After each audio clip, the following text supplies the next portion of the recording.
हम सबके बीच में हमारे आदरणीय योगी आदित्यनाथ जी मुख्यमंत्री उत्तर प्रदेश, जिनके दर्शन के लिए यहाँ पर बहुत विलंब से हम लोग इंतजार कर रहे थे, हम सबके बीच में हैं। हम सबकी जन जन की दीदी स्मृति ईरानी जी आवे और हम सबका अपना स्वागत करने की कृपा करें।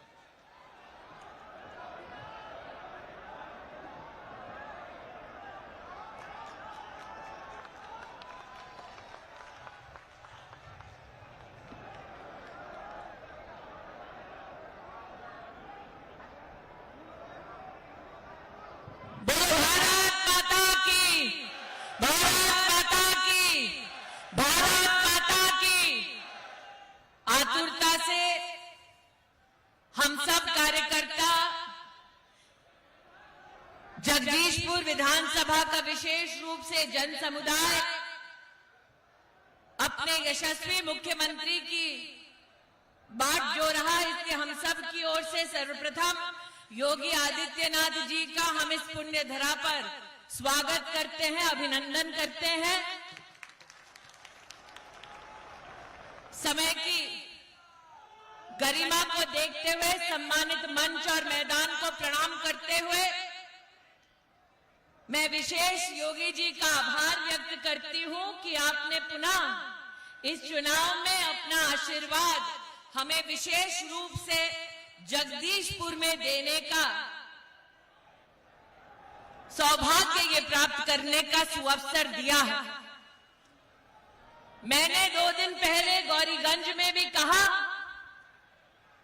कि महाराज ये वो जगदीशपुर है जहां पर अगर हमें हलियापुर जाना पड़ता तो जाम में 4 घंटे बीत जाते। यहाँ कितनी ऐसी पुश्तें हैं, कितने ऐसे परिवार हैं जो जीवन भर गोमती नदी पर पुल बने ये आस लेकर जीता रहा। उनकी वर्षों की अभिलाषा को आपकी सरकार ने, आपके नेतृत्व ने पूरा किया। आज उस जनमानस की ओर से आपका अभिनंदन, आभार व्यक्त करती हूं। ये वो जगदीशपुर है जिसमें कांग्रेस का जब यहाँ पर सांसद था जो लापता रहता था, लेकिन उसके गुंडे गुमशुदा नहीं रहते थे, शुक्ल बाजार में भागवत की कथा नहीं होने देते थे, BHEL की रोड नंबर 1 पर मंचले हिंदू परिवार की बेटियों को परेशान किया करते थे। आज ये वो जगदीशपुर है जहां पर जब से आपकी सरकार आई प्रदेश में, मोदी जी की सरकार आई देश में, एक भी ऐसा परिवार नहीं जिसका बाल ये गुंडे बांका कर पाए। आज ऐसे परिवारों की ओर से मैं आपका आभार वंदन करती हूं। यह वो जगदीशपुर है जिसमें एक गांव पिपरी नाम का, जिसकी आस्था लोकतंत्र से हट चुकी थी, जिसके नागरिकों को हम सपा की सरकार के सम्मुख जाकर हाथ जोड़कर निवेदन करते रहे कि 30-40 साल से इस गांव की मिट्टी नदी में बह जाती थी, किसानों के घर खेत ढह जाते थे। करबद्ध निवेदन हम कांग्रेस के शहजादे और सपा के शहजादे से करते रहे, लेकिन उन्होंने किसान और गरीब परिवारों का संरक्षण नहीं किया। 2017 में आपकी सरकार बनी और उनकी 30 साल पुरानी मांग को पूरा करने में आपने क्षण भर की देरी नहीं की। आज उन परिवारों की ओर से आपका अभिनंदन करती हूं। हम सब योगी जी का भाषण सुनने के लिए आतुर हैं। योगी जी, ये मेरा सौभाग्य है कि आप सीधा काशी में प्रधानमंत्री जी का नामांकन करके यहाँ पर पधारे हैं और अमेठी में हमारे राष्ट्रीय अध्यक्ष जगत प्रकाश नड्डा जी भी पधारे हैं। आज एक कार्यकर्ता के नाते ये मेरा अभिमान है कि राष्ट्र की उत्तम प्रदेश के उत्तम मुख्यमंत्री आज विद्यमान है और विश्व की सबसे बड़ी राजनीतिक दल के राष्ट्रीय अध्यक्ष भी आज अमेठी लोकसभा क्षेत्र में पधारे हैं। ये हम डंके की चोट पर कह सकते हैं कि भारतीय जनता पार्टी के संगठन ने आज अमेठी लोकसभा क्षेत्र में ये देश को प्रमाणित कर दिया कि लोकतंत्र में जमीन पर रहकर जब संगठन और सरकार काम करती है तो बड़े बड़े शहजादों की किले को ढाने की हिम्मत सामान्य वोटर में आ जाती है। आज लोकतंत्र की शक्ति को प्रमाणित करने के लिए, उत्तर प्रदेश को प्रगति के पथ पर ले जाने के लिए और हमारे क्षेत्र को भारत के इतिहास में सबसे पहली बार एक्सप्रेसवे से जोड़ने के लिए भी जगदीशपुर की देवतुल्य जनता की ओर से आपका आभार व्यक्त करती हूं। मंच पर जनता, संगठन, कार्यकर्ता और स्थानीय नेतृत्व की ओर से आपका अभिनंदन और स्वागत करते हुए अपनी वाणी को विराम देती हूं। जय हिंद, जय भारत। बोलो भारत माता की, भारत माता की, भारत माता की। और काशी तक आवाज जाए, बोलो सियावर रामचंद्र की। इस विधानसभा के यशस्वी विधायक आदरणीय सुरेश जी, तिलय विधानसभा के माननीय महेंकेश्वर सिंह जी, आप दोनों लोगों को आइए। सभी लोग जयकारा लगाएंगे। भारत माता की, भारत माता की। माननीय योगी आदित्यनाथ, माननीय योगी आदित्यनाथ। समय की बहुत कम समय है, इसलिए मैं आप सबसे निवेदन करता हूं कि जगदीशपुर की धरती पर सभी लोग खड़े होकर माननीय मुख्यमंत्री जी का ताली बजाकर स्वागत करें।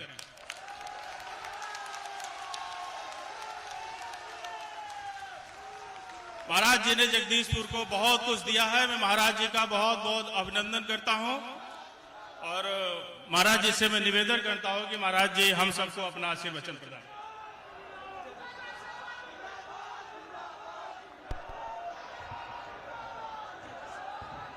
भारत माता की, भारत माता की, भारत माता की। वंदे वंदे वंदे।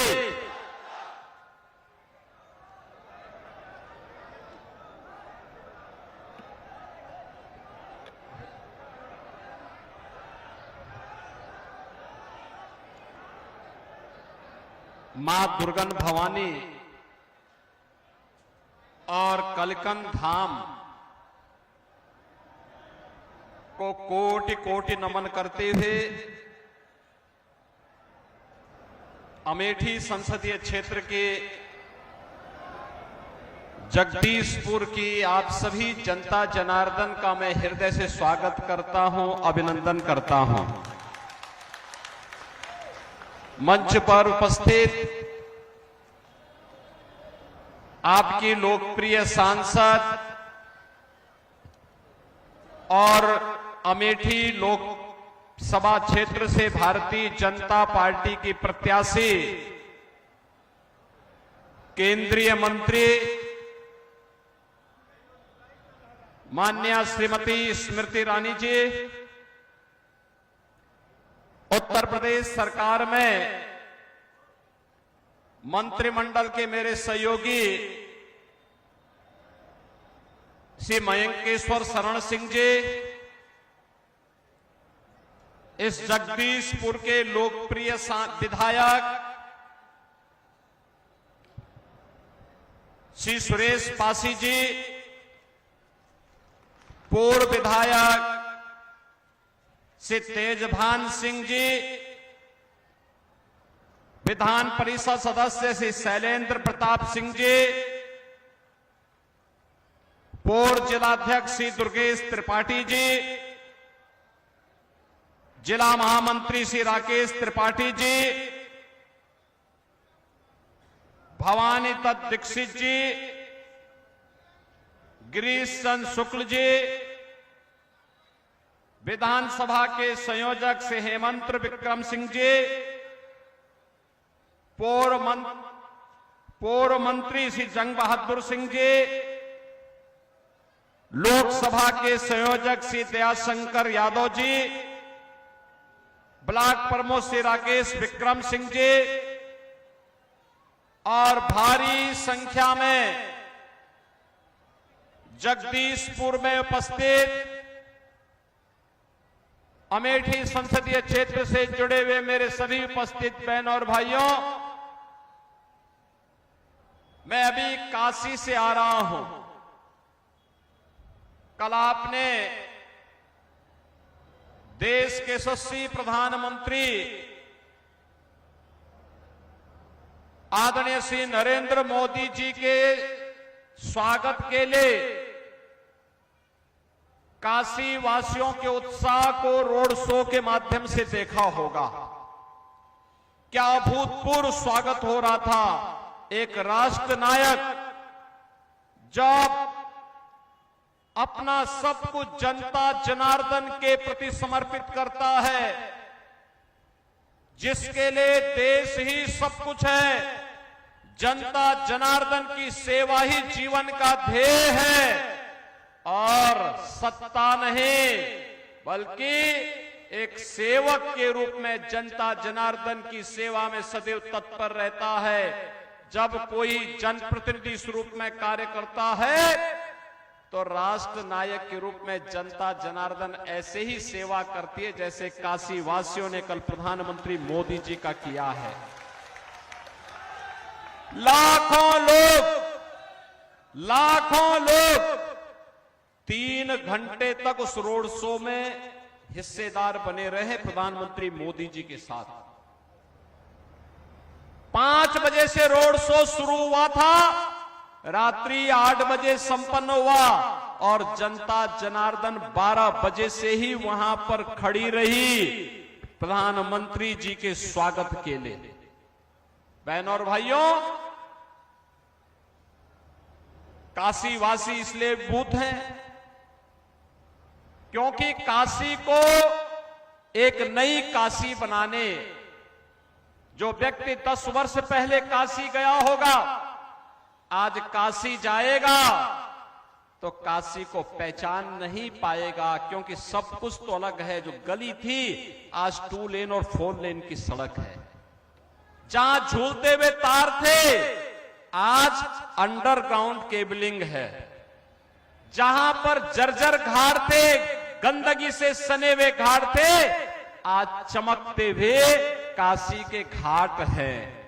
जहां पे नालियां बदबूदार थी आज वहां पे शुद्ध जल बह रहा है, क्योंकि एसटीपी से वहां की सारी गंदगी को हटा करके आज वहां पर शुद्धता का, स्वच्छता का, सुंदरता का एक नया मानक बना करके वहां पर देवालय हो, वहां शिक्षालय हो, वहां पर चिकित्सालय हो, वहां के कोई भी केंद्र हो।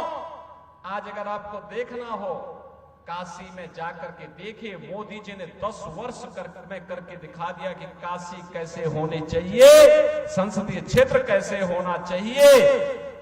और जैसे काशी के लिए किया ऐसे देश के लिए मोदी जी ने किया। बहनों और भाइयों, एक प्रधानमंत्री मोदी जी उन्होंने काशी को चमका के रख दिया। और एक अमेठी में भी तो आपने प्रधानमंत्री चुना था, क्या दिया अमेठी को? जिला मुख्यालय तक नहीं दिया, कनेक्टिविटी भी नहीं दी। 4 लेन की बात तो दूर, 4 लेन की कनेक्टिविटी एक्सप्रेसवे के माध्यम से तब आपके पास आई जब यही सुरेश पासी और मयंकेश्वर सिंह मेरे पास आए थे। उन्होंने कहा कि एक्सप्रेसवे को हमारे यहां से लेकर के चले जाइए, तो हमने कहा जरूर जाएंगे। जब स्मृति ईरानी जी ने हमें कहा कि नहीं, मेरे क्षेत्र को भी एक्सप्रेसवे के साथ जुड़ना चाहिए, मैंने कहा क्या होगा इससे? उन्होंने कहा उससे होगा क्या कि हमारे जगदीशपुर वासी यहाँ के जो नौजवान हैं, इन नौजवानों को नौकरी अपने घर के पास मिल जाएगी, वहां पे औद्योगिक क्षेत्र विकसित होगा और किसान की जमीन का दाम कई गुना बढ़ जाएगा। बहनों और भाइयों, तब आपको एक एक्सप्रेसवे मिल पाया। मेडिकल कॉलेज नहीं बन पाया था। आज भाजपा की सरकार आपकी अमेठी में मेडिकल कॉलेज का निर्माण कर रही है। जिला मुख्यालय का निर्माण हमारी सरकार कर रही है, पुलिस लाइन का निर्माण हमारी सरकार कर रही है, डिस्ट्रिक्ट कोर्ट का निर्माण हमारी सरकार कर रही है। हर घर नल की योजना के साथ यह भारतीय जनता पार्टी की केंद्र और राज्य के डबल इंजन की सरकार करा रही है। और यही नहीं, जो पेशेवर गुंडे और अपराधी थे, उन गुंडों और अपराधियों का इलाज भी यही सरकार कर रही है। और बहनों और भाइयों, मुझे कहने में संकोच नहीं, यहां के लोग तो 1 जून 2 जून भूखों रह सकते हैं, लेकिन राम को नहीं भूल सकते, राम को नहीं भूल सकते, क्योंकि अवध क्षेत्र है। यहां के तो रोम रोम में राम बसे हैं, राम के बगैर उनका कोई काम ही नहीं है। ऐसे लगता है जैसे रामलला से उनका रिश्ता पुश्तैनियों परिवार का रिश्ता है, और ये परिवार का आपका जो रिश्ता है, यही रिश्ता आज भारतवासी भी प्रभु राम के साथ जुड़े हुए हैं। आप जिनको पहले चुनते थे, वे राम को नकारते थे, राम को अपमानित करते थे, राम के बारे में अलग टिप्पणी करते थे, हमारे ही वोट से हमारे खिलाफ, हमारी ही आस्था के खिलाफ बयानबाजी करते थे, हमारे वोट से चुना जाते थे और अमेठी के बाहर जाते थे, अमेठी के लोगों को कोसते थे। हमारे वोट से चुने जाते थे, देश के अंदर सरकार बनाते थे और आतंकवाद को फिर हमारे रामलला पर हमला करने के लिए आतंकवादियों को प्रेरित करते थे। हमारे वोट से चुने जाते थे और जनता जनार्दन के लिए आने वाली योजना में डकैती डालते थे। हमारे वोट से चुने जाते थे और हमारे ही विकास में रोड़ा बनाकर के बैरियर लगाने का काम करते थे।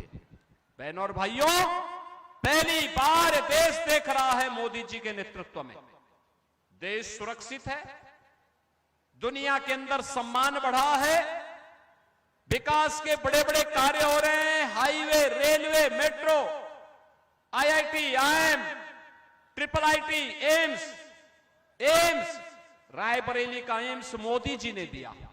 और अब तो अमेठी में दुनिया की जो सबसे अच्छी राइफल AK-203 क्लास्कोप की ये जो राइफल है, दुनिया की अब की सबसे अच्छी राइफल है, जो रसिया के साथ मिलकर के भारत बना रहा है। यह अभी अमेठी में मोदी जी ने लगा करके उसका उद्घाटन भी किया।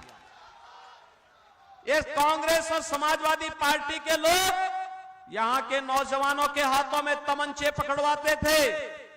हमने यहां के नौजवानों के हाथों में टैबलेट दिया है, टैबलेट, और देश की सुरक्षा के लिए आपके जिले को क्लास्कोप श्रेणी की AK-203 राइफल देकर के आज भारत के जवानों के हाथों में जब ये राइफल होती है तो पाकिस्तान भी थर्राता है, दुश्मन भी थर्राता है, वह भी थर्राता है, उसको भी भय होता है। और तभी तो पाकिस्तान बोलता है ना, जब मजबूत सरकार होती है और राइफल आपकी अमेठी में बनती है, अब दुश्मन भी क्या बोलता है, अगर पटाखा जोर से फट जाए ना, कहता नहीं मैंने नहीं किया, मेरा हाथ नहीं है इसमें, वो पटाखा फट रहा है। पहले एक कांग्रेसी क्या बोलते थे, समाजवादी पार्टी के लोग पहले जब उन्हें समर्थन करते थे तब वो क्या कहते थे, कोई आतंकी घटना घटित होती थी, कहते थे आतंकवादी सीमा पार के। अरे सरकार कैसी, जब वो समस्या का समाधान न कर सके। मेरा ये मानना है, मोदी जी का मानना है, सरकार किसी समस्या के लिए, समाधान के लिए ना नहीं कह सकती। अगर जनता जनार्दन कह रही है कि यहां पुल बनना है, हर हाल में बनना है, उसको बनना ही है। जनता जनार्दन अगर कहती है कि हमारी अमुक समस्या का समाधान होना है, तो वह होना ही चाहिए। ये सरकार का लक्ष्य होना चाहिए, न कि ये बोलते हैं कि अरे आतंकवादी तो पाकिस्तान से हैं, फलाने देश से हैं, हम क्या करें। अरे तुम्हारे हथियार कब के लिए रखे गए, जाओ घुस करके मारो ना वहां पे जाकर के, लेकिन मारने के लिए हिम्मत होनी चाहिए ना, और जब हिम्मत होती है तब आस्था का सम्मान करने के लिए रामलला विराजमान होते हैं। और माफिया, बड़े बड़े माफिया जो पहले सरकारों का संचालन करते थे, उनका राम नाम सत्य है की यात्रा भी निकल जाती है। बहनों और भाइयों, मैं इसीलिए आज आपके पास आया हूं आपसे कहने के लिए, मैं धन्यवाद दूंगा श्री राकेश प्रताप सिंह को, गौरीगंज के विधायक को, धन्यवाद दूंगा मनोज पांडे को जो रायबरेली के पास विधायक है। इन्होंने समाजवादी पार्टी से इन्होंने विद्रोह किया। कहा जब समाजवादी पार्टी ने अयोध्या में रामलला की विराजमान होने के बाद जब मैंने प्रस्ताव रखा कि भाई चलो सभी विधायक एक साथ अयोध्या में दर्शन करते हैं, इन सभी विधायकों ने समर्थन किया था। लेकिन समाजवादी पार्टी के नेता अखिलेश यादव ने कहा कि नहीं, हम राम मंदिर का विरोध करते हैं। तो इन विधायकों ने कहा नहीं, जो राम का विरोध करेगा हम उसका साथ नहीं दे सकते, और इन्होंने समाजवादी पार्टी से नाता तोड़ दिया। कहा कि भाई हमारा तुमसे कोई संबंध नहीं। इन्होंने पहले ही कहा, इन लोगों ने कहा कि राम से हमारा जन्म जन्मांतर का संबंध है, हमारे पूर्वजों का संबंध है, पीढ़ियों से हमारा संबंध है। हम भूखों रह सकते हैं लेकिन राम को नहीं छोड़ सकते, राम के बगैर हमारा काम नहीं हो सकता है। और बहनों और भाइयों, मैं परसों गौरीगंज गया था, क्या अपार इसने वहां के लोग भी भाजपा को दे रहे हैं, और इसीलिए आज मैं आपके पास आया हूं। बहनों और भाइयों, आप सोच सकते हैं, एक सरकार कांग्रेस की थी, कांग्रेस की सरकार, जनता जनार्दन गरीब भूख से मरता था, गरीब उपचार के भाव में दम तोड़ता था, गरीब के पास मकान नहीं होता था, गरीब के पास शौचालय नहीं होता था, गरीब के पास एलपीजी का सिलेंडर नहीं होता था, किसान आत्महत्या करता था, नौजवान पलायन करता था। और 10 वर्ष में 80 करोड़ लोगों को फ्री में राशन की सुविधा का लाभ आज मोदी जी उपलब्ध करवा रहे हैं। 80 करोड़ लोगों को देश के अंदर, 60 करोड़ लोगों को आयुष्मान भारत का कार्ड दिया है, 5 लाख रुपए, जिसमें हर वर्ष वह व्यक्ति उपचार करा सकता है। बहनों और भाइयों, यही नहीं, 50 करोड़ गरीबों के जनधन अकाउंट खुल गए। स्वर्गीय राजीव गांधी कहा करते थे ना कि 1 रुपया भेजते हैं लेकिन जमीन तक तो केवल 15 पैसा ही जाता है, बाकी 85 पैसा ये सब कांग्रेस के गुंडे और दलाल खा जाते थे। यही तो उनका कहना था, यही पीड़ा थी। मोदी जी ने उस पीड़ा का समाधान कर दिया, कहा हर गरीब का खाता खुलवाएंगे, पैसा सीधे वहां भेजेंगे। अब दिल्ली और लखनऊ से पैसा जब गरीब के खाते में आता है तो 100 में से 100 पैसा उसके खाते में जाता है। बहनों और भाइयों, 12 करोड़ किसान सम्मान निधि का लाभ प्राप्त कर रहा है, 12 करोड़ गरीबों के घर में शौचालय बन गए, 10 करोड़ गरीबों के घर में उज्ज्वला योजना के सिलेंडर पहुंच गए हैं। और हमने तो व्यवस्था दी है, हर दीपावली होली को फ्री में रसोई गैस के सिलेंडर, भरा हुआ सिलेंडर इन गरीब परिवारों को उपलब्ध करवाएंगे। बहनों और भाइयों, 4 करोड़ गरीबों के मकान बन गए। और मैं आपसे फिर यहां से मंच से घोषणा कर रहा हूं, जितने बाकी हैं उन लोगों की सूची बना दीजिए। इस चुनाव के बाद अगले 5 वर्ष के अंदर उनको भी एक एक मकान मिल जाएगा। बहनों और भाइयों, एक तरफ गरीब के प्रति यह कार्य करने वाली सरकार और दूसरी तरफ कांग्रेस और सपा के लोग एक तरफ राम का विरोध करते हैं और दूसरी तरफ पाकिस्तान का समर्थन। कहते हैं पाकिस्तान का विरोध मत करो, उसके पास एटम बम है। अरे हमने कहा उससे पावरफुल एटम बम हमारे पास भी है, चिंता मत करो। उसका एटम बम फेंकने के लिए है तो हमारे पास हमारा एटम बम फ्रीज में रखने के लिए नहीं है। हम भी छेड़ेंगे नहीं, लेकिन कोई छेड़ेगा तो फिर छोड़ेंगे भी नहीं, हो कहीं भी होगा। यानी पाकिस्तान का समर्थन कर रहे हैं, इन बेशरमों को शर्म भी नहीं आती है। और किस पाकिस्तान का समर्थन कर रहे हैं? आपने 3 दिन से लगातार देख रहे होंगे, पाक अधिकृत कश्मीर में हिंदुस्तान जिंदाबाद के नारे लग रहे हैं।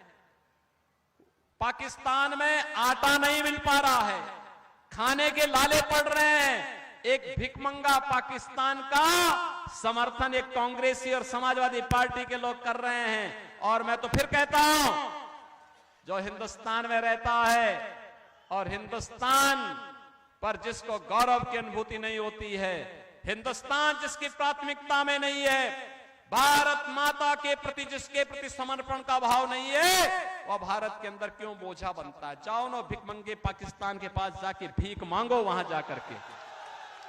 क्यों हिंदुस्तान के लोगों के जीवन पे बोझा बने हुए हो? और इसलिए बहनों और भाइयों, मैं आपसे एक ही बात की अपील करने के लिए आया हूं। ये चुनाव केवल चुनाव नहीं है। आएंगे लोग, बहकाएंगे, तमाम प्रकार के नारे देंगे, खरीद फरोख्त करने का प्रयास करेंगे, सब कुछ करने का प्रयास करेंगे। मेरी तो आपसे एक ही अपील है, ये चुनाव केवल चुनाव नहीं है बहनों और भाइयों, ये चुनाव आपके लिए, अपनी वर्तमान और भावी पीढ़ी को बताने के लिए भी और उनके भविष्य को संवारने का भी एक अवसर है। बताने का अवसर ये है, बताने का अवसर ये है, आपने अपनी वर्तमान और भावी पीढ़ी को आप बता सकते हैं।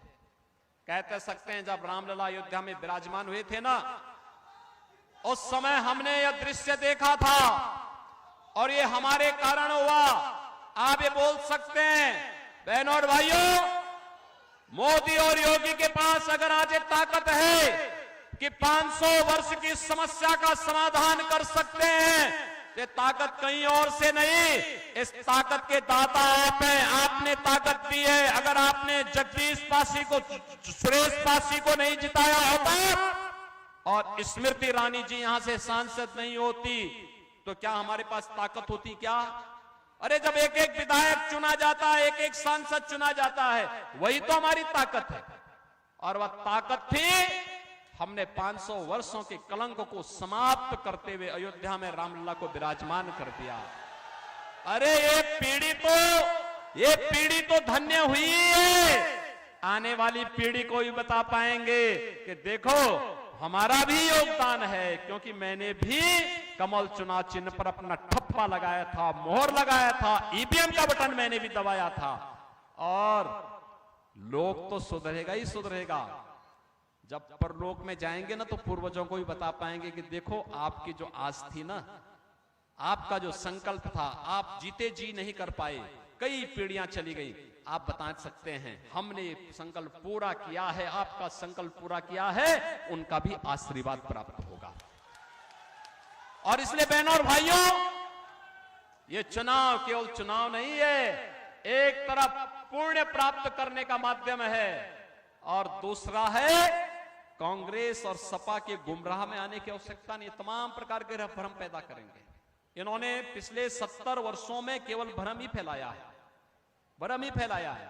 जाति के नाम पर आपस में लड़ा बढ़ा करके, भ्रष्टाचार के नाम पर, अराजकता के नाम पर एक ही बात बोलनी है, जो देश की आवाज है कि जो राम को लाए हैं हम उनको लाएंगे। क्या बोलना है? जो राम को लाए हैं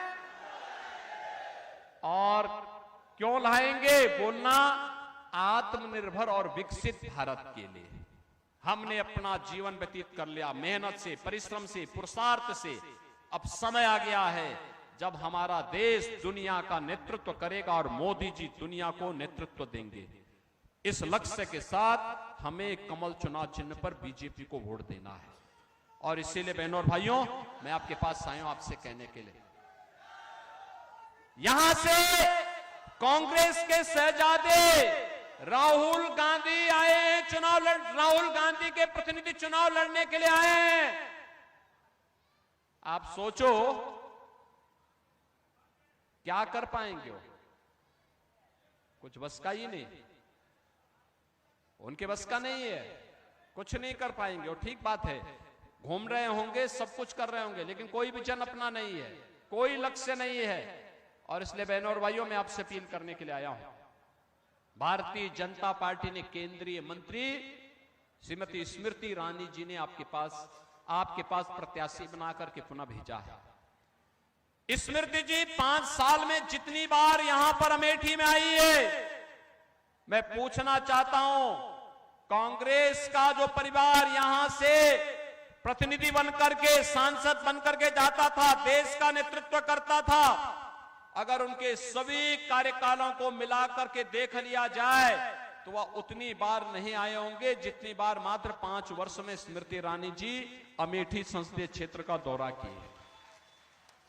और इसलिए मेरी आप सबसे अपील है कि स्मृति जी को भारी बहुमत से विजयी बना के भेजना है। बना के भेजेंगे, कमल चुनाव चिन्ह पर चुनाव जिता करके भेजेंगे।